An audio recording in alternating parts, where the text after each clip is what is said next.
Assalamualaikum warahmatullahi wabarakatuh. Selamat pagi dan salam sejahtera untuk kita semua. Alhamdulillah pada hari ini kita memasuki pembelajaran sejarah peminatan kelas 12. Terima kasih anak-anak kami yang telah bergabung.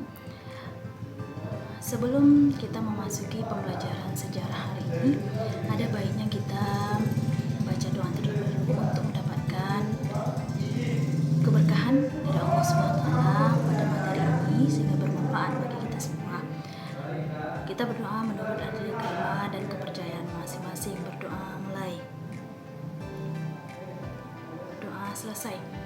Nah, anak-anak ibu semua, dalam pertemuan kali ini ibu memberikan judul materi kita adalah Respon Internasional terhadap Proklamasi Kemerdekaan Indonesia. Sebelum kita melanjutkan pembahasan materi kita pada hari ini, ada baiknya kita memahami KD-nya terlebih dahulu, yaitu menganalisis secara kritis respon internasional terhadap Proklamasi Kemerdekaan Indonesia. Nah, kemudian ada indikator. Indikatornya yang pertama menjelaskan pengakuan kemerdekaan Republik Indonesia dari Mesir, India, Australia, dan yang kedua menjelaskan pengakuan proklamasi kemerdekaan Indonesia dari PBB. Yang ketiga menjelaskan tentang KMB dan sikap Belanda terhadap proklamasi kemerdekaan Indonesia. Selanjutnya mengklasifikasi data dari berbagai sumber pertanyaan respon internasional terhadap proklamasi kemerdekaan Indonesia. Terakhir, mengevaluasi dan menarik kesimpulan dari data yang dikumpulkan mengenai respon internasional terhadap proklamasi kemerdekaan Indonesia. Tujuan pembelajaran kita hari ini yang pertama mengetahui dan menjelaskan pengakuan kemerdekaan Republik Indonesia dari Mesir, India, Australia, dan PBB. Menjelaskan tentang KMB dan juga sikap Belanda terhadap Indonesia.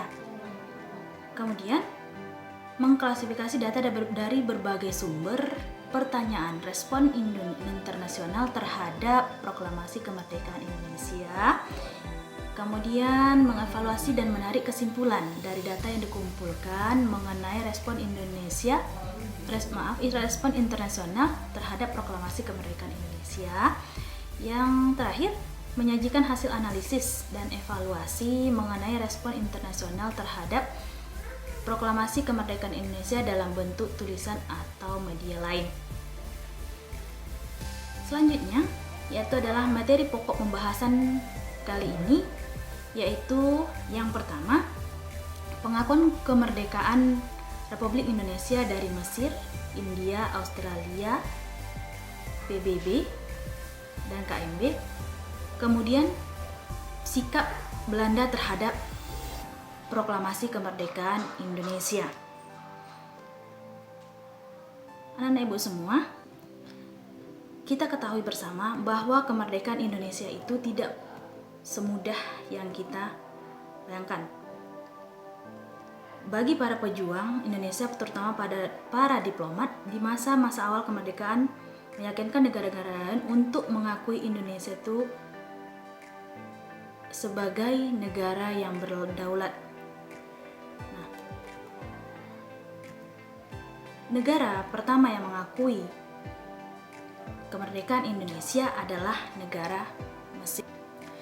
Mesir mengakui secara de facto kemerdekaan Indonesia pada tanggal 22 Maret 1946. Dukungan terhadap kemerdekaan Indonesia ini dikarenakan persamaan agama, senasib, sepenanggungan, dan juga banyak orang Indonesia yang belajar di Mesir. Untuk itu, Mesir mempunyai peran dalam Proklamasi Kemerdekaan Republik Indonesia. Apa peran tersebut? Yang pertama, negara pertama yang mengakui Indonesia merdeka. Yang kedua, pemerintahan Mesir mengaku kedaulatan Indonesia secara de facto. Yang ketiga, Mesir berhasil meyakinkan Suriah, Qatar, Irak, dan Arab Saudi untuk mendukung kemerdekaan Indonesia. Yang keempat, Sekjen Departemen Luar Negeri Kamil Abdurrahim Uday menyampaikan dukungan kepada Indonesia secara de facto pada tanggal 22 Maret 1946. Nah, itu dia tentang peran Mesir terhadap kemerdekaan Republik Indonesia. Nah, yang kedua ada negara India yang mengakui kemerdekaan Republik Indonesia yang melalui respon yang pertama. Respon India adalah mengirim bantuan obat-obatan berbagai timbal balik dari bantuan beras Indonesia untuk India. Perlu diingat ketika Perdana Menteri Sultan Syahrir melakukan diplomasi yang terkenal dengan nama India Rice, yakni pengiriman sebanyak 500.000 ton beras dari Indonesia ke India pada tanggal 20 Agustus 1946. Pada saat itu India sedang mengalami krisis pangan. Nah, yang kedua, akibat dari adanya agresi militer Belanda India dan Australia mengajukan masalah Indonesia Belanda ke Dewan Keamanan PBB pada tanggal 31 Juli 1947. Kemudian, tanggapan PBB adalah mengeluarkan resolusi tanggal 1 Agustus 1947 yang isinya untuk menghentikan pertikaian antara Indonesia dan Belanda. Yang ketiga, India menjadi tuan rumah dari Konferensi Asia di New Delhi pada tanggal 20 sampai 25 Januari 1949. Banyak negara yang hadir seperti Pakistan, Afghanistan, Lebanon, Suriah, Arab Saudi, Filipina, Myanmar, dan lainnya. Indonesia pada saat Konferensi Asia diwakili oleh Dr. Sudarsono. Hasil dari konferensi New Delhi antara lain yang pertama, mengembalikan pemerintah Republik Indonesia ke Yogyakarta. Yang kedua, penarikan tentara Belanda dari seluruh wilayah Indonesia. Yang ketiga, penyerahan kedaulatan kepada pemerintah Indonesia Serikat paling lambat tanggal 1 Januari 1950. Nah, itu dia tentang respon India. Yang ketiga, negara yang memberi respon atau memberi peran terhadap proklamasi kemerdekaan Indonesia adalah Australia. Australia memberikan peran terhadap Indonesia. Yang pertama, memfasilitasi kembalinya 1.400 tawanan perang Belanda asal Indonesia kembali ke tanah air. Yang kedua, duduk dalam komite PBB untuk mendesak agar kemerdekaan Indonesia segera diakui. Yang ketiga, menjadi wakil Indonesia dalam Komisi 3 Negara sebagai mediator terlaksananya Perjanjian Renville. Yang keempat, Australia mendukung kemerdekaan Indonesia. Itu peran Australia terhadap Indonesia tentang proklamasi kemerdekaan Indonesia. Selanjutnya, pengakuan PBB. Sebelum pengakuan PBB, ada yang disebut dengan PBB memberikan 3 pokok resolusi Dewan Keamanan PBB yang isinya pertama, segera melakukan gencatan senjata.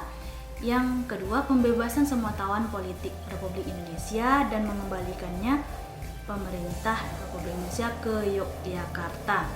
Yang ketiga, mengadakan perundingan di bawah pengawasan UNCI atau pengganti KTN, Komisi 3 Negara yang memiliki wewenang yang meliputi 1.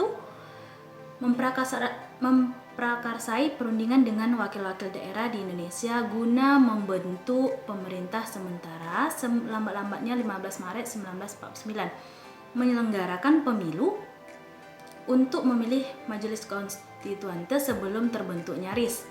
Yang ketiga, menyelenggarakan kedaulatan RIS selambat-lambatnya tanggal 1 Juli 1949. Nah, setelah itu baru ada pengakuan PBB terhadap Indonesia yang isi pengakuannya. Yang pertama, pada tanggal 1 Agustus 1947 PBB meminta kepada kedua belah pihak melakukan gencatan senjata dan menyelesaikan perundingan. Yang kedua, pada tanggal 4 Agustus 1947 PBB melakukan pemberhentian permusuhan oleh Komisi Konsuler. Yang ketiga, setelah agresi militer 1, PBB membentuk Komisi Jasa Baik atau Komisi 3 Negara demi terlaksananya perundingan Renville. Yang keempat, setelah agresi militer 2, PBB membentuk UNCI, United Nations Commission for Indonesia. Yang kelima, pemerintah Republik Indonesia mengutus Libertus Nicodemus Palar sebagai wakil tetap Republik Indonesia di PBB. Ia berperan besar dalam mendapatkan pengakuan internasional kemerdekaan Indonesia. Yang terakhir, Indonesia menjadi anggota PBB yang ke-60 tanggal 26 September 1950. Nah, setelah Mesir, India, Australia, dan juga pengakuan PBB, terakhir adalah pengakuan KMB. Akhirnya pada masa itu Indonesia memutuskan untuk merdeka pada tahun 1945 dan mau benar-benar lepas dari penjajahan, baik dari bangsa Belanda ataupun yang lainnya.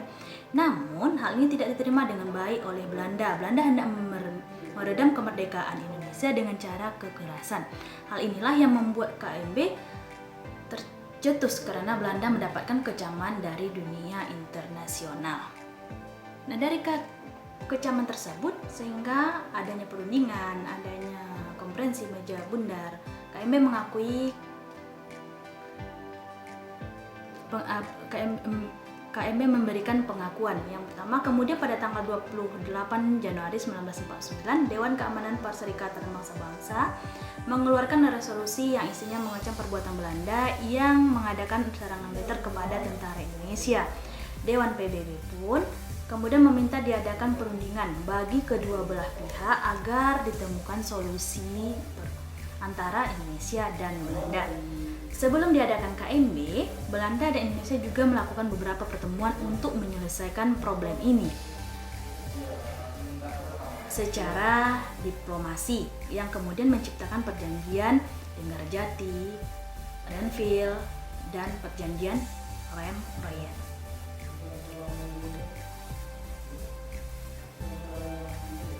Nah, terakhir, bagaimana sikap Belanda terhadap proklamasi kemerdekaan Indonesia?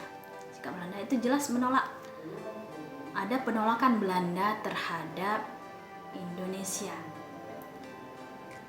Apa itu? Berkali-kali Belanda menolak kemerdekaan Indonesia, bahkan melakukan aksi polisionil untuk merebut kembali wilayah Indonesia pada agresi militer 1 1947 dan agresi militer 2 1948. Yang kedua, berkali-kali pula berlangsung perundingan mulai perjanjian Linggarjati, perjanjian Renville, Rem-Royen hingga konferensi meja bundar.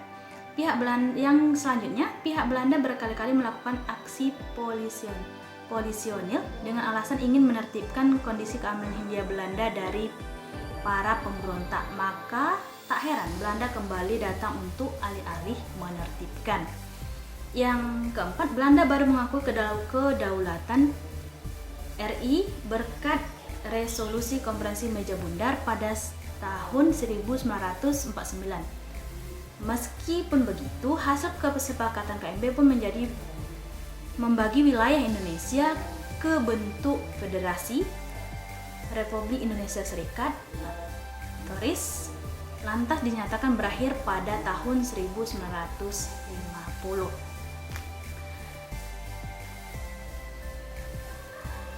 Nah, di sini kita simpulkan mengapa Belanda tidak mau mengakui kemerdekaan Indonesia. Karena Belanda beranggap bahwa pada masaan itu Indonesia belum merdeka dan masih dikuasai Belanda. Artinya jika Belanda mengakui kemerdekaan Indonesia, artinya Belanda menyerang sebuah negara yang berdaulat setelah Perang Dunia Kedua. Akan tetapi dengan hasil kerja keras melalui perundingan KMB, pada akhirnya Belanda mengakui kemerdekaan Republik Indonesia. Nah, itulah materi kita pembahasan pada pagi hari ini. Mudah-mudahan bermanfaat semua, dan tugasnya silahkan baca dari slide sebelum. Nah, demikianlah materi kita pada hari ini. Insya Allah